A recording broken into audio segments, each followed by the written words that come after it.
Selamat datang saudara-saudari. Mana harus kita menyembah? Di mana harus kita sembah Tuhan? Ya. Kita mahu belajar hari ini mengenai menyembah Tuhan dengan roh dan kebenaran. Ya. Ya. Ada pernah mendengar lagu ini, lebih dalam ku menyembah.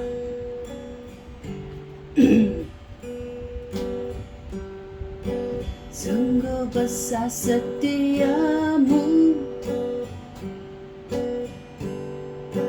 nyata di sepanjang hidupku. Darahmu telah layakkan kehidupanku.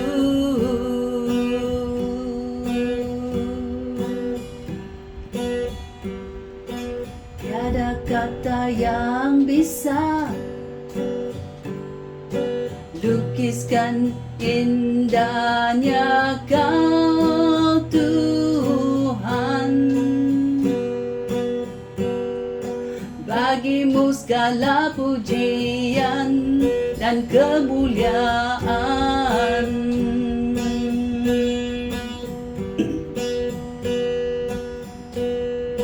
Ku tinggikan Engkau Tuhan, melebihi segalanya,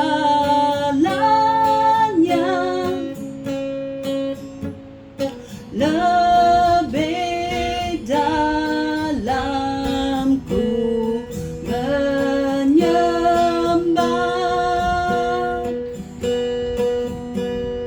dalam roh dan kebenaran selamanya.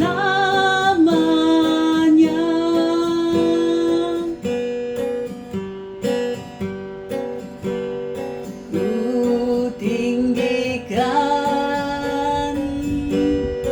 Engkau Tuhan,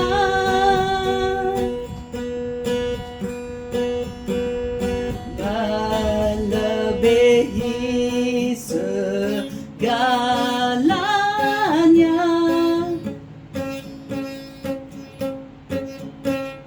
lebih dalam ku menyembah,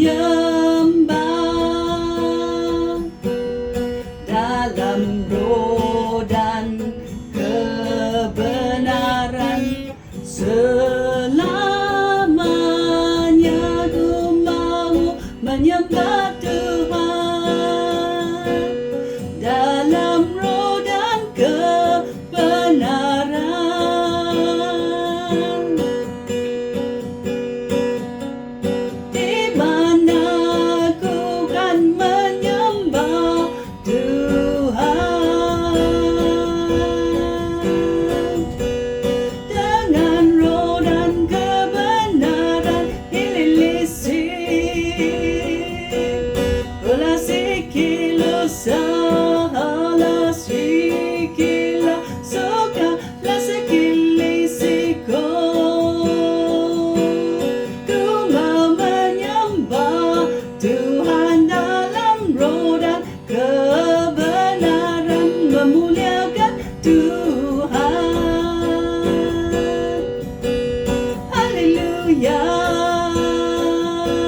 Yohanes bab 4 ayat 19 sampai 23. Ia mengenai Yesus dengan seorang wanita dari Samaria.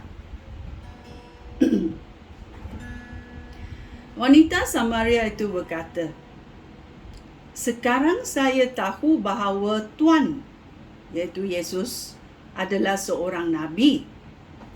Nenek moyang kita menyembah Allah di gunung ini." Wanita Samaria itu berkata. Tetapi bangsa Tuhan, bangsa Yahudi berkata bahawa hanya di Yerusalem orang dapat menyembah Allah. So bagaimana? Di mana boleh kita menyembah Allah? Ayat 21 berkata, Yesus berkata kepadanya, "Percayalah, akan tiba masanya orang tidak lagi menyembah Bapa di gunung ini ataupun di Yerusalem. Kamu orang Samaria sebenarnya tidak mengenal yang kamu sembah. Kerana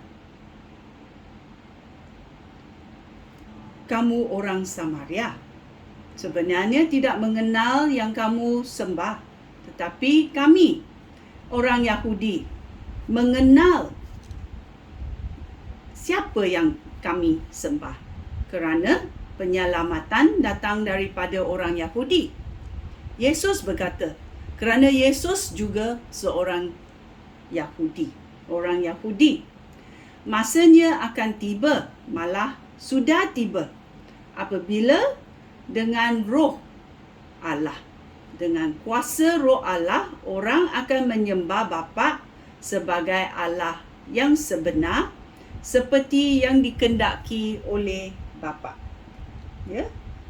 Kerana Allah itu roh, dan hanya dengan kuasa roh Allah orang dapat menyembah Bapa sebagai Allah yang benar. Ya. Kita mesti menyembah Tuhan dengan roh Allah dan kebenaran. Itulah yang dikatakan. Tak payah pergi mana-mana bila kita menyembah. Ya, kita menyembah dengan roh dan kebenaran Allah. Ya. Kerana kita tahu, ya, apa yang dikehendaki oleh Allah Bapa. Ya. Kerana dia berkata, Yesus berkata, ya, masanya akan tiba, malahan sudah tiba, kerana Yesus sudah tiba, ya, apabila dengan kuasa roh Allah orang akan menyembah Bapa sebagai Allah yang benar, seperti yang dikehendaki oleh Bapa. Ya, Bapa di syurga mahu kita menyembahnya dengan roh dan kebenaran. Ya, sekian, terima kasih, shalom.